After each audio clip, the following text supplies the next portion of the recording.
안녕하세요. 미국주식론 대학의 미준입니다. 10월 27일 오늘의 미국주식 뉴스를 시작합니다.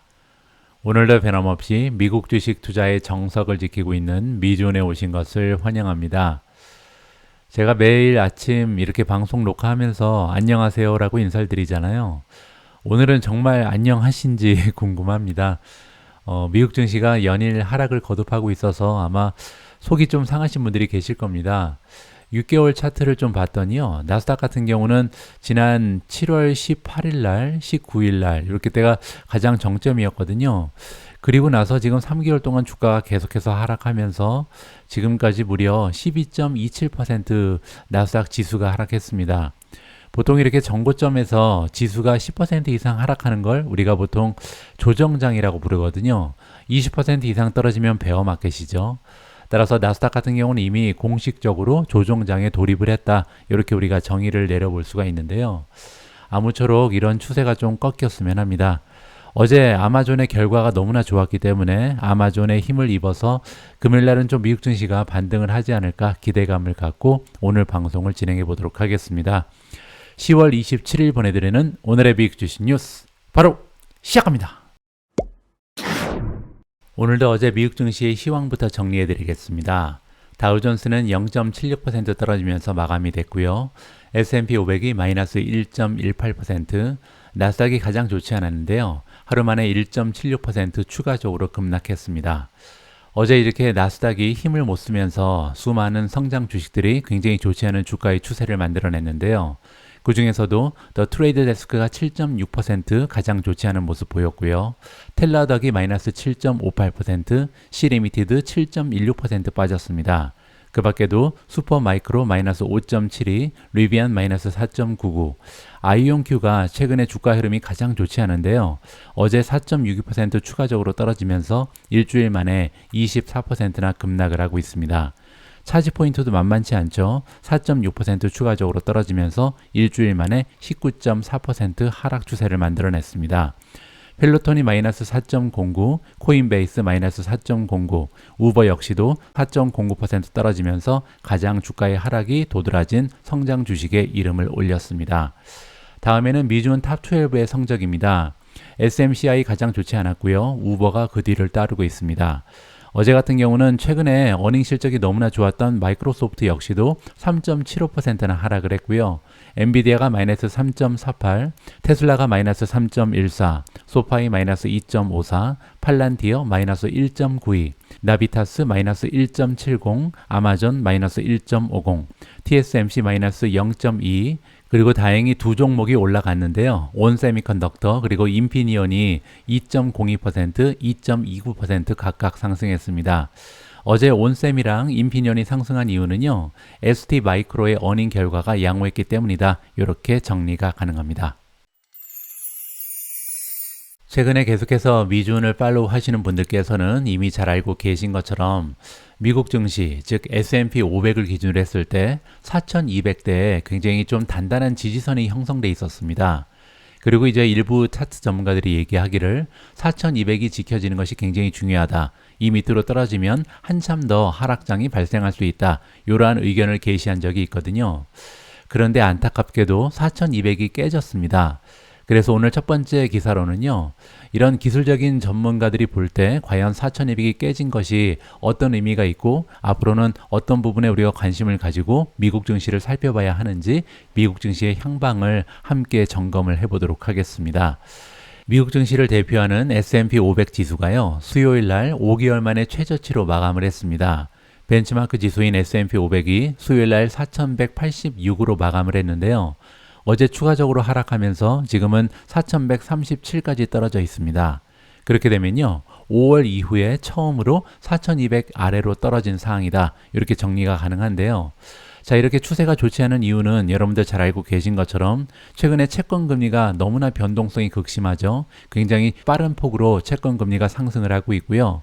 또 한 가지는 메가테크 기업들의 실적 발표가 있었는데 실적은 다 좋았습니다. 그런데 이제 뒤에서 어닝콜을 할 때 항상 내년에 대한 전망이 조금 불확실하다. 아직까지는 매크로 영향 때문에 확실하게 성장을 점검할 수 없다. 뭐 이러한 얘기들을 많이 했잖아요.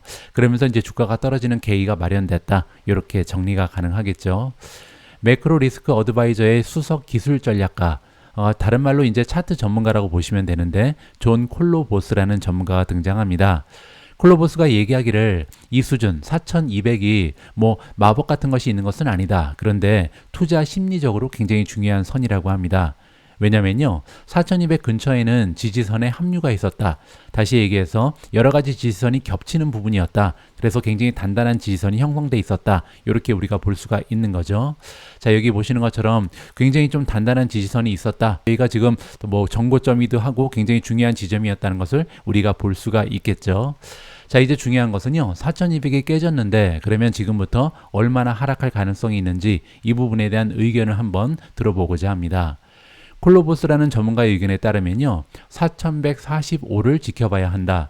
그리고 만약에 4145 아래로 떨어지면 7월부터 시작된 하락이 그냥 조정일 뿐이다 라고 보기에는 어렵다라고 합니다. 그런데요, 지금 현재 4137이죠. 따라서 콜로보스가 중요하다고 여겼던 4145가 이미 깨진 상황이다. 이 점을 참고하시면 좋겠습니다. 그래서 이분이 보기에는 아마도 지금 4145가 깨졌기 때문에 3800까지는 떨어질 것이다. 이렇게 지금 전망을 제시하고 있거든요. 굉장히 우울하죠. 자, 하지만 다른 기술 전문가의 의견을 좀 보도록 하겠습니다. 오펜하이머에서 일하고 있는 기술 전략가, 이분도 이제 차트 전문가죠. 아리 월드라는 전문가가 있는데요. 자, 이분 의견은 조금 다릅니다. 하방 모멘텀이 약해서 하락이 오래가지 않을 수 있다. 이렇게 지금 얘기하고 있는데요. 그 이유로는 첫 번째로 S&P 500 지수의 14일 상대 강도 지수를 얘기합니다. 우리가 보통 Relative Strength Index라고 부르는 RSI죠. 자, 그런데 이 RSI가 7월 초에 바닥을 찍었다라고 얘기하거든요. 그때 이제 28까지 떨어졌었는데 지금 수준은 28 위에 형성이 돼 있다. 따라서 바닥을 찍고 이제 올라가는 중이다. 이러한 의견을 제시하고 있습니다. 제가 잠깐 들어가서 S&P 500의 RSI를 체크해 봤는데요.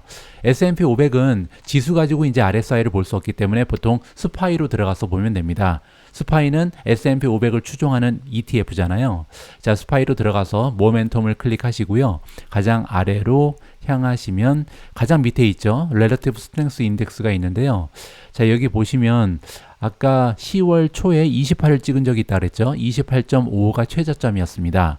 그리고 나서 RSI가 계속 올라가다가 최근 이틀 연속으로 엄청나게 빠지면서 지금 현재 RSI 지수를 체크해 보면요, 30.50입니다. 따라서 전저점에서는 조금 올라가 있는 상황이죠. 따라서 이 전문가 아리 월드가 얘기하기로는 28 이하로 떨어지지는 않을 것이다. 따라서 28을 찍고 지금 올라가는 중이기 때문에 하락세가 그렇게 강력하지 못하다. 이렇게 지금 이야기를 하고 있는 겁니다. 그리고 또 한 가지 긍정적인 부분은요, 시즈널리티, 계절성이라고 얘기하는데요. 이 부분은 여러분들 잘 알고 계신 것처럼 10월 달에 변동성이 굉장히 극심하면 11월, 12월에 랠리로 이어지는 경향이 있다. 이렇게 지금 이야기를 하고 있거든요. 보통 4분기가 굉장히 강력한 것이 미국 증시의 역사잖아요. 따라서 4분기가 좋아야 되는데 10월 달에 만약에 좋지 않다면 11월, 12월이 굉장히 좋을 것이다. 이렇게 우리가 기대를 해볼 수가 있다는 거죠.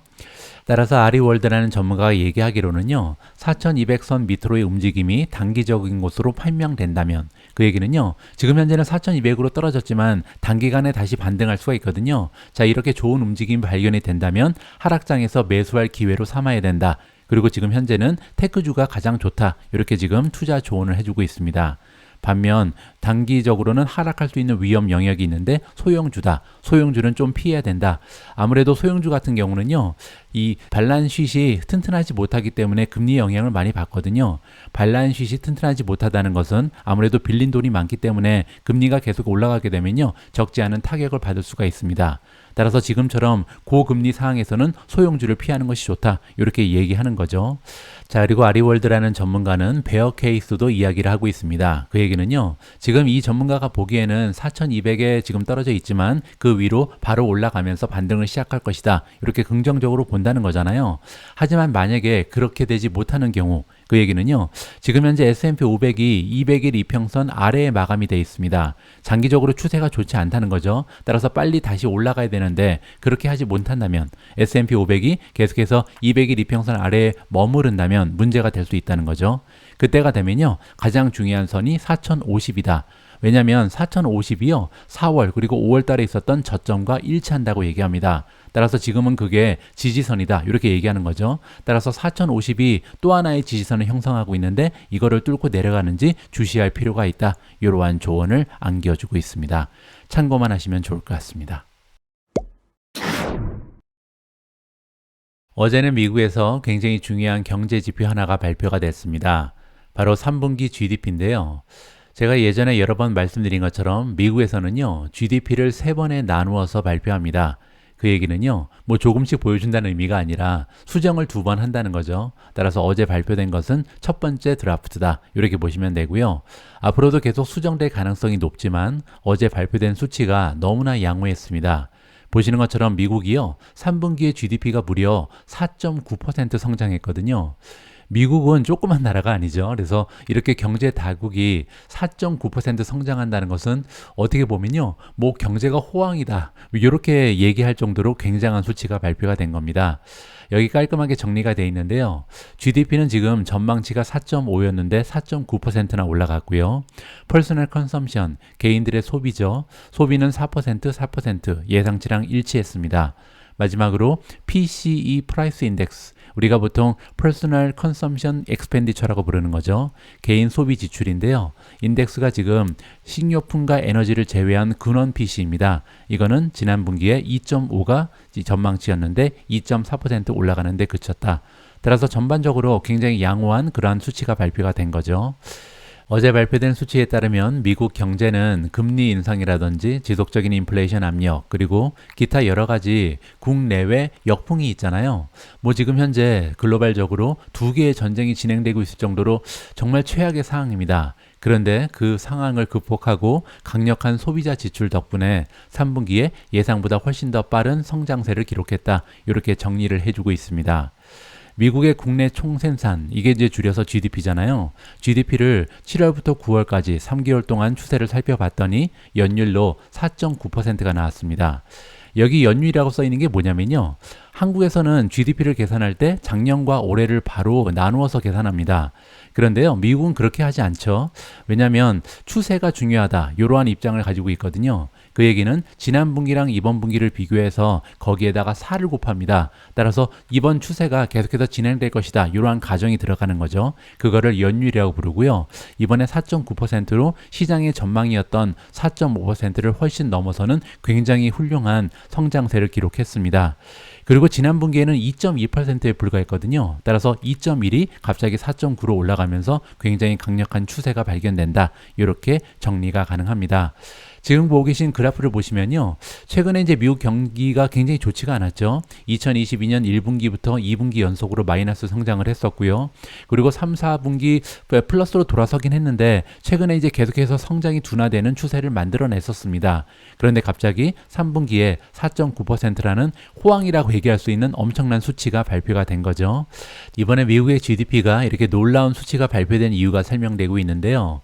GDP 계산하는 방법 여러분들 기억하실 겁니다. 굉장히 쉽죠. 개인 그리고 이제 공공 부분으로 나누죠. 개인은 소비, 그리고 개인이 투자하는 게 있죠. 그리고 이번에는 공공 부분, 따라서 정부의 지출, 그리고 정부의 투자, 마지막으로 수출을 더하고요, 수입을 빼면 됩니다. 이렇게 6가지가 들어가 있는 게 GDP거든요. 그런데 그 중에서 어떤 부분이 훌륭했는지 그거를 보면 우리가 분석을 해볼 수가 있는 거죠. 이번에 소비자 지출이 2분기에는 0.8%에 그쳤었는데 이번 분기에 4%나 증가했다고 합니다. 따라서 이번 분기를 이끈 것은 소비자의 지출이었다, 이렇게 볼 수가 있는 거죠. 자, 그리고 투자도 좋았는데요. 국내 총 민간 투자는 8.4% 증가했고요. 정부 지출 및 투자는 4.6% 증가했습니다. 골고루 좋았다는 거죠. 자, 그리고 이번에 소비자의 지출이 굉장히 좋았다고 말씀드렸잖아요. 자, 그런데 어디에 많이 썼는지 살펴봤더니 상품은 4.8%, 서비스는 3.6% 증가했으니까 골고루 굉장히 소비가 많이 이루어졌다, 이렇게 정리가 가능하겠습니다. 그리고 그리고 이번에 발표된 4.9%는요. 2021년 4분기 이후에 가장 커다란 상승폭이다. 이렇게 정리를 해볼 수가 있겠죠.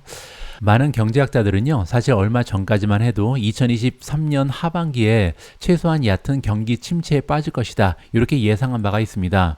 그런데 지금 모든 예상을 뛰어넘을 뿐만 아니라 경기 침체는커녕 4.9%면 호황을 이루고 있는 그런 경기 상황을 만들어내고 있는 거죠. 그만큼 지금 소비자 지출이 굉장히 강력하다. 3분기 GDP의 68%를 담당하는 것이 소비자의 지출이었다. 이렇게 보면 될 것 같습니다. 자, 그 이유를 분석해 보면요. 코로나19 이후에 정부 지원금이 모두 소진됐음에도 불구하고 지금 사람들이 저축을 하는 대신 돈을 쓰고 있다는 겁니다. 그리고 또 한 가지는요. 신용카드를 많이 긁고 있다. 이러한 분석이 나오고 있고요.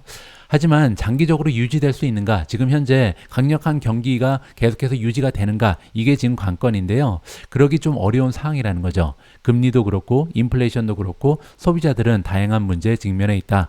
거기에 학자금 대출 상한이 재개됐기 때문에 가계 예산에 타격을 입을 가능성도 있고요. 또한 최근에 유가가 계속해서 올라가고 있죠. 그리고 주식시장도 흔들리고 있기 때문에 아마도 소비자들의 지출이 조금씩 줄어들지 않을까 이렇게 예상을 해볼 수 있다는 거죠. 거기에 이제 전쟁이 장기화된다면 적지 않은 타격을 받을 수 있다. 이렇게 지금 말하고 있고요. 대부분의 경제학자들은 향후 몇 달 동안 성장이 상당히 둔화될 것으로 예상하고 있다. 하지만 긍정적인 부분은요. 모든 경제학자들이 이제는 미국이 아마도 예상치 못한 충격이 없다면 경기 침체를 피할 수 있을 것이다. 따라서 리세션은 없을 것이다 라는 의견이 지배적이다. 이렇게 마무리를 해주고 있습니다. 자, 이번에는 오늘 방송의 하이라이트 아마존 어닝으로 넘어갑니다. 아마 많은 분들께서 좀 걱정을 하셨을 겁니다.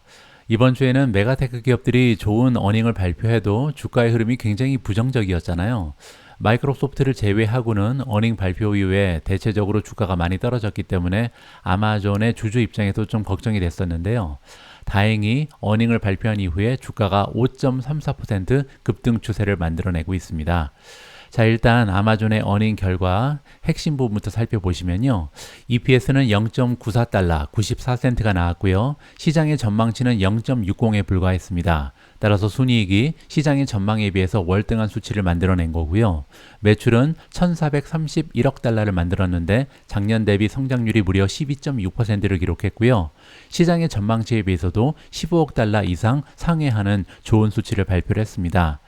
자, 그 밖에도 다양한 부분을 우리가 좀 분석을 해봐야 될 텐데 이 부분은요. 아마존에서 제공하는 프레젠테이션 파일을 활용하면 훨씬 더 깔끔하게 정리가 가능합니다. 한번 들어가서 보시죠. 자, 그래프가 나와 있는데요. 일단 넷세일입니다. 전체 매출을 보시면 아까 우리가 살펴본 것처럼 13% 작년 대비 성장을 했죠. 아마존의 비즈니스는 크게 세 부분으로 나뉘어집니다. 첫 번째는 녹색이죠. 노스 아메리카, 북미 쪽의 이커머스고요. 그리고 파란색은 인터내셔널, 국제, 글로벌 이커머스라고 보시면 됩니다. 마지막으로 주황색이 AWS, 클라우드 비즈니스인데요. 지금 현재 아마존은 아직까지도 많은 비중을 61%나 되는 매출을 북미 쪽의 이커머스에 기대고 있다는 것을 확인을 해볼 수가 있겠죠. 두 번째로 인터내셔널이 23%, 마지막 AWS는요. 전체 매출에서 16%를 담당하고 있습니다. 이렇게 세 부분의 비율은 별다른 변화가 없다. 이렇게 정리가 가능하겠죠. 이번에는 TTM입니다. TTM이라는 것은 Trailing 12months의 약자죠. 따라서 아까 보여드린 실적은 3개월이고요. 이거는 지난 1년을 얘기합니다. 지난 1년 동안 매출이 플러스 10% 성장 추세를 만들어냈고요. 만약에 환율의 영향이 없었다면 12% 정도 성장한 셈이다. 긍정적인 수치를 발표했습니다. 그리고 세 부분의 비율을 보시면요. 61, 16, 23이니까 변화가 없다. 여기서 다시 한번 확인을 해볼 수가 있는 거죠. 자, 다음은 오퍼레이팅 인컴입니다. 영업이익이죠. 자, 그런데 그래프를 보시면 우리가 딱 볼 수 있는 것처럼 영업이익이요. 엄청나게 성장을 했습니다. 자, 1년 전에 보시면 2.525 빌리언이었는데 이번에는 11.2 빌리언이잖아요. 작년 대비 성장률이 무려 343%가 기록이 됐습니다. 그리고 밑으로 내려가서 TTM으로 봐도 괜찮습니다. 지난 1년을 기준으로 해도 1년 전에는 12.9 빌리언에 불과했는데 이번에는 26.3 빌리언이거든요. 따라서 작년 대비 100%가 넘는 성장을 만들어낸 것이 영업이익이다. 이렇게 정리가 가능하겠죠. 다음에는 넷인컴, 순이익입니다. 순이익은요 1년 전에 2.8빌리언에 불과했는데 이번에는 9.87을 만들어냈거든요. 따라서 성장률이 작년 대비 244%가 이번 분기에 보고가 되고 있고요. TTM으로 봐도 이러한 성장 추세가 대단하죠. 1년 전에 비해서 77%나 증가한 수치를 순이익에서 만들어내고 있다. 그리고 이제 계속해서 모든 그래프가 우상향하고 있는 그런 추세를 만들어내고 있는 것이 굉장히 고무적이다. 이렇게 확인이 가능한 거죠. 아까 말씀드린 것처럼 아마존의 비즈니스는 세 개로 나누어집니다. 첫 번째 북미죠. 자, 북미의 넷세일은 11% 증가했고요. 작년 대비. 오퍼레이팅 인컴은요. 보시면 1년 전에는 마이너스였습니다. 마이너스에 불과했던 영업이익이 이번에는 4.3빌리언이라는 엄청난 수치를 발표한 거죠. 그리고 이제 그래프의 기울기가 너무나 훌륭하잖아요. 따라서 굉장히 성공적인 비즈니스를 만들어낸 것이 북미 지역이다. 이렇게 볼 수가 있는 거고요. 다음은 글로벌 이커머스입니다. 글로벌 이커머스는 매출이 16% 작년 대비 성장을 했고요. 오퍼레이팅 로스를 보시면 따라서 영업이익이 아직까지는 적자죠. 자, 그런데 지금 1년 전에 비해서 적자 폭이 엄청나게 많이 줄어들었습니다. 무려 96%나 줄어들었거든요. 그리고 굉장히 좀 고무적인 부분은 지속적으로 영업이익의 손실을 줄이고 있다. 따라서 다음 분기 정도 되면 아마도 이 그 글로벌 이커머스 부분도 플러스로 돌아서지 않을까 우리가 좀 기대를 해볼 수가 있는 그러한 기울기가 나타나고 있고요. 다음은 클라우드입니다. AWS 역시도 매출이 12% 증가했고요. 뭐 이 부분은 좀 아쉽죠. 작년 대비 성장률이 12%에 불과하다는 것은요. 역시 마이크로소프트의 애저의 성장률이 대단했구나. 왜냐하면 애저는 29% 작년 대비 성장했잖아요. 따라서 정말 애저는 지금 거의 최고의 성장 추세를 만들어낸다는 것을 여기서 다시 한번 확인해 볼 수가 있고요. 하지만 아마존의 AWS 역시도 오퍼레이팅 인컴은 대단합니다. 작년 대비 성장률이 29%를 찍고 있기 때문에 역시 뭐 비용은 절감하면서 매출은 증가시킨 좋은 추세를 보였다. 이렇게 우리가 정리를 해볼 수가 있겠죠. 자, 마지막으로 현금 흐름도 좀 보도록 하겠습니다. TTM으로 보면요. 지난 1년 동안 현금 흐름이 21.4빌리언을 만들어냈는데 보시는 것처럼요. 굉장히 고전을 했었죠. 현금 흐름이 계속 3분기 연속으로 마이너스를 보이다가 지난 분기부터 플러스로 돌아섰는데요. 그 기울기가 굉장히 좋습니다. 따라서 현금 흐름을 지속적으로 만들어내고 있는 좋은 추세를 발견할 수 있다. 이렇게 정리가 가능할 것 같습니다. 자, 지금까지 우리가 프레젠테이션 파일을 통해서 살펴본 것처럼 이번 어닝은요 거의 완벽에 가깝습니다. 이제 한 가지 필요한 것은 어닝콜에서 좋은 얘기를 좀 많이 해야 될 텐데 이러한 걱정이 있었고요. 또 한 가지는 가이던스인데요. 다음 기사를 통해서 직접 확인해 볼 수가 있을 것 같습니다. 요 기사의 첫 번째 부분은 이제 우리가 이미 보고서를 통해서 확인을 했기 때문에 좀 넘어가고요. 자, 여기부터 좀 읽어보면 좋을 것 같습니다. 제너레티브 AI의 주요 플레이어가 되겠다. 이러한 아마존의 목표를 이번에 CEO 앤디 제시가 제시를 했고요. 자, 제시는 생성형 AI 기술이 향후 몇 년 동안 AWS의 잠재적인 수익에서 수백억 달러를 차지할 것이다. 따라서 앞으로도 AWS의 성장 동력은 충분하다. 이러한 얘기를 다시 한번 해준 거죠. 그리고 이번 어닝콜에서 아마존은요, AI 스타트업 기업인 엔트로픽과의 파트너십을 강조하고 있습니다. 엔트로픽과의 파트너십은 굉장히 중요합니다. 왜냐하면 지금 현재 제너러티브 AI 최고 주자는 챗GPT잖아요. 챗GPT는 오픈 AI라는 기업이 만들었고요. 오픈 AI의 지분을 49%나 가지고 있는 것이 마이크로소프트죠. 따라서 지금 마이크로소프트가 인공지능의 미래를 아마 지배할 가능성이 높다. 이러한 기대감에 올라가고 있는데요. 챗GPT를 이어서 두 번째로 훌륭한 제너레티브 AI를 만든 기업이 바로 엔트로픽입니다. 제가 잠깐 보여드리면요. 자, 저는 여기 이제 가입을 해놨는데 엔트로픽이 만든 인공지능의 이름은요, 클로드입니다. 여기 보시면 클로드 AI라고 써 있죠. 자, 여기서 이제 채팅을 이제 챗GPT랑 비슷하게 할 수가 있는데 한 가지 굉장히 좋은 기능이 하나 있는데요. 여기 보시면 첨부 파일을 넣을 수가 있거든요. 여러분들 첨부 파일을 삽입하시고 그리고 나서 요약을 해줘, summarize this 이렇게 타이핑을 하시면요, 굉장히 긴 문서를 한꺼번에 압축을 해서 하이라이트를 여러분들한테 보여드립니다. 이러한 기능이 굉장히 훌륭한 제너러티브 AI다. 이렇게 한번 사용해 보실 것을 권해드리고요. 무료입니다. 여러분들 그냥 들어가셔서 한번 이용해 보시고요. 자, 어느 정도로 투자를 했냐면 엔트로픽에 최소 12억 5천만 달러에서 많게는 40억 달러를 투자하고 있다. 이렇게 살펴볼 수가 있습니다. 따라서 앞으로 다가오는 미래에 엔트로픽과 함께 AWS에서 여러 가지 인공지능 관련된 서비스가 출시될 가능성이 높다. 이렇게 기대를 해볼 수가 있는 거죠. 자, 이번에는 비용 부분입니다. 작년에 비용을 면밀히 조사해서 일자리를 많이 없앴다. 그리고 채용을 억제했다. 마지막으로 한계에 부딪히고 있는 프로젝트 여러 개를 중단했거든요. 비용 관리를 너무나 잘한 아마존의 모습을 우리가 영업이익률에서 살펴볼 수가 있는 건데요. 자, 어느 정도냐면 아마존의 영업 그리고 마케팅 지출이요. 2015년 이후에 처음으로 전년 대비 감소했다고 합니다. 정말 8년 동안 계속해서 이 마케팅 비용 그리고 영업 비용이 올라갔었는데 처음으로 하향 곡선을 그른다는 거죠. 그만큼 이번에는 정말 작심을 했구나, 마음을 먹고 비용을 줄이고 있는 것이 아마존이라는 것을 살펴볼 수가 있겠습니다. 거기에 아마존에서 굉장히 중요하게 생각하는 여러 분야, 왜 예를 들어서 소프트웨어 엔지니어의 급여라든지 AWS 서버 비용, 거기에 인프라에 대한 지출 증가율이요 10%도 되지 않았습니다. 그거는요 1년 전과 비교했을 때 4분의 1 수준에 불과했다. 따라서 여러 부분에서 정말 비용을 효율적으로 관리하기 시작하고 있다. 이렇게 우리가 추정을 해볼 수가 있는 거죠. 따라서 결과가 분명하게 나타나고 있습니다. 영업이익은 112억 달러를 찍었는데 애널리스트들의 평균적인 추정치는 77억에 불과했습니다. 영업이익이 77억 나올 거다 그렇게 생각하고 있었는데 무려 112억이 나온 거잖아요. 엄청나게 비용 관리를 효과적으로 해놨다. 이렇게 우리가 예상을 해볼 수가 있고요. 자, 마지막으로 가이던스입니다. 아마존은요 12월에 끝나는 4분기에 1600억에서 1670억 정도의 매출을 만들 수 있다. 이렇게 가이던스를 제시했는데요. 애널리스트들의 평균 예상치는 1666억이라고 합니다.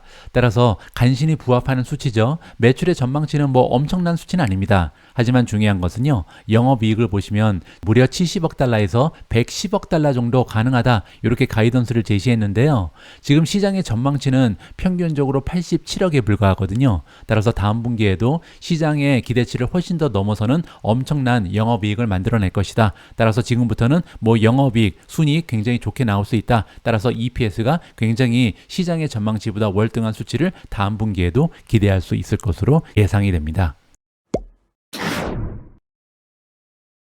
다음에는 최근에 가장 분위기가 좋지 않은 종목 중에 하나인 테슬라 관련된 대박 뉴스입니다.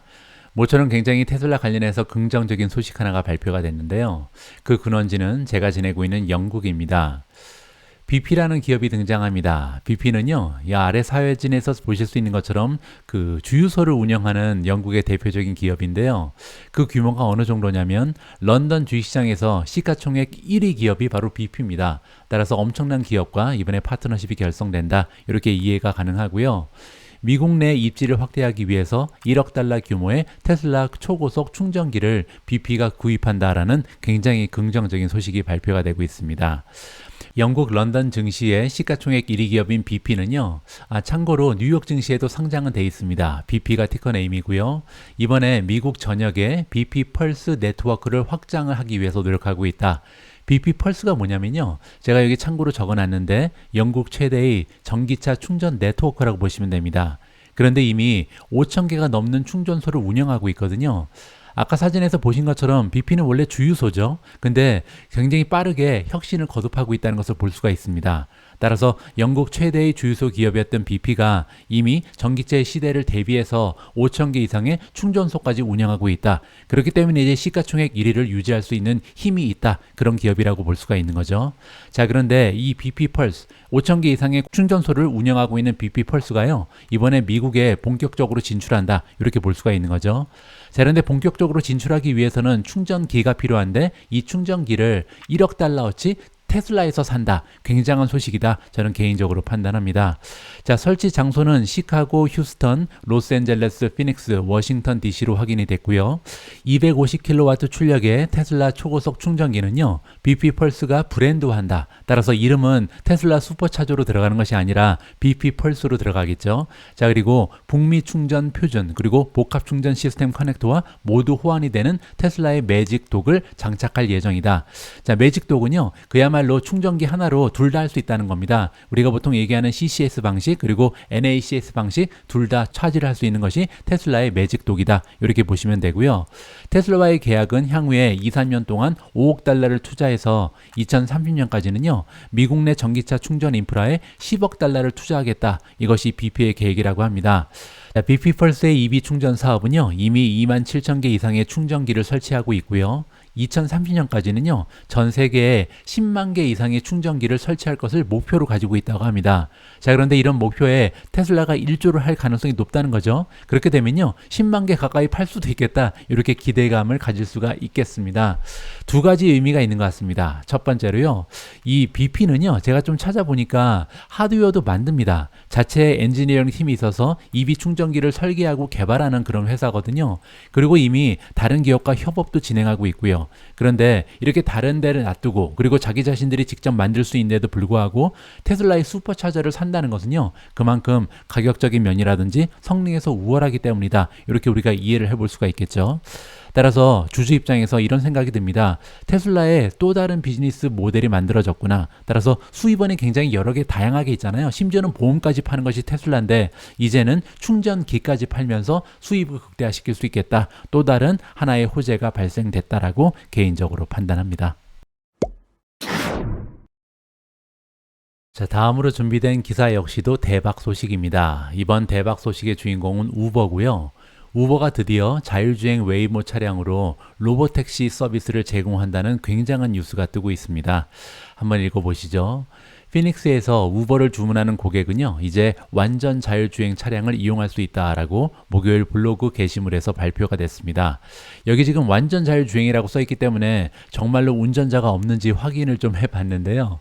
바로 이게 우버의 블로그거든요. 들어가서 한번 살펴봤더니요, 정말입니다. Experience fully autonomous ride with no human driver. 따라서 정말로 운전석에 아무도 앉아있지 않은 로보택시로 운영된다는 것을 확인해 볼 수가 있겠습니다. 우버는요, 지난 5월 달에 제가 오뮤즈를 통해서 여러분들께 공유해 드린 것처럼 어떻게 보면 상당히 경쟁 관계에 있었던 기업인 구글과 손을 잡았습니다. 따라서 더 이상 경쟁하지 말고 우리 같이 나가자, 이러한 그 파트너십이 결성이 됐었죠. 그런데 이제 파트너십이 결성된 다음에 5개월 만에 굉장한 소식을 전달하고 있습니다. 이번 발표에 따르면 피닉스라는 도시는요, 전 세계에서 가장 큰 완전 자율주행 서비스 지역이기 때문에 우버가 웨이모의 차량을 공개적으로 이용할 수 있는 첫 번째 도시로 선정됐다. 이렇게 지금 이야기하고 있고요. 우버의 대변인이 얘기하기를 이번에 이제 출시되는 우버의 자율주행 차량 서비스는요, 웨이모 차량으로만 제공이 되고요. 그리고 가격은 기존 차량 서비스랑 동일한 가격이 된다고 합니다. 따라서 뭐 사람이 운전하는 거나 이번 자율주행이나 요금에는 변화가 없다. 이렇게 볼 수가 있고요. 나중에는 요금이 좀 줄어들지 않을까 그렇게 생각이 되죠. 왜냐하면 자율주행으로 계속해서 비용을 절감할 수 있을 가능성이 높잖아요. 자, 대변인이 얘기하기를 우버 그리고 웨이보 모두 현지 규제 당국의 지원을 받았다라고 얘기했는데요. 제가 여기 영어로 써놨죠. 서포트라고. 왜냐하면 이 지원의 의미는 어프로블, 승인이 아니라는 것을 좀 강조하고 싶었습니다. 왜냐하면 규제 당국에서 승인하는 것이 아니라 제발 이러한 비즈니스를 확장시켜라. 지원을 받는다는 거죠. 따라서 지금 당국에서도 굉장히 좋아하고 있다. 긍정적으로 평가한다. 이 부분을 우리가 살펴볼 수가 있는 거고요.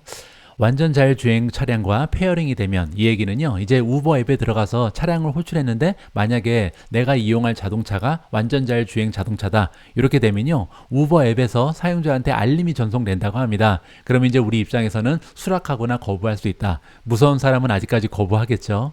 자, 그리고 만약에 나는 정말 자율주행 차량 타고 싶어, 하나의 이제 경험이잖아요. 따라서 그런 사람들이 있을 텐데 그러면 앱에 들어가서 선호사항을 업데이트하면 이런 완전 자율주행 차량 과 매칭될 확률이 높아질 수 있다라고 설명이 나와 있습니다.